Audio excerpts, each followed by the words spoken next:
ಹೋಟೆಲ್ಗಳಲ್ಲಿ ಮದ್ಯ ಮಾರಾಟ ನಿಯಮ ಮೀರಿ ಪರವಾನಗಿ ಕೊಟ್ರ ಅಬಕಾರಿ ಅಧಿಕಾರಿಗಳು. ಹುಬ್ಬಳ್ಳಿಯಲ್ಲಿ ನಾನ್ ವೆಜ್ ಹೋಟೆಲ್ಗಳಿಗೆ ಮದ್ಯ ಮಾರಾಟಕ್ಕೆ ಅಬಕಾರಿ ಅಧಿಕಾರಿಗಳೇ ಪರವಾನಗಿ ಕೊಟ್ಟಿರಾ?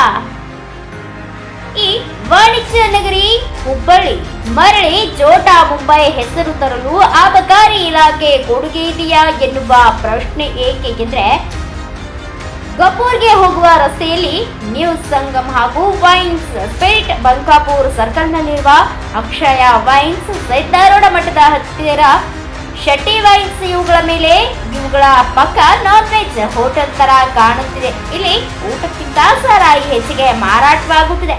ಇವುಗಳಿಗೆ ಫುಡ್ ಇನ್ಸ್ಪೆಕ್ಟರ್ ಹಾಗೂ ಅಬಕಾರಿ ಇನ್ಸ್ಪೆಕ್ಟರ್ ಲೈಸೆನ್ಸ್ ಕೊಟ್ಟಾರ? ಅದೇ ರೀತಿ ಉತ್ತರ ಕರ್ನಾಟಕದ ಪ್ರಸಿದ್ಧ ಹಾಸ್ಪಿಟಲ್ ಕೆಎಲ್ಇ ಪಕ್ಕದಲ್ಲಿ ರೀಗಲ್ ವೈನ್ ಶಾಪ್ ಏಕೆ, ಅಥವಾ ಇವರ ಗಮನಕ್ಕೆ ಇಲ್ವಾ ಎನ್ನುವ ಪ್ರಶ್ನೆ ಮೂಡುತ್ತದೆ. ಬ್ಯೂರೋ ರಿಪೋರ್ಟ್, ಗುರುರಾಜ್ ಹನ್ಸಾಟೆ, ಭಾರತ ವೈಭವ ನ್ಯೂಸ್, ಹುಬ್ಬಳ್ಳಿ.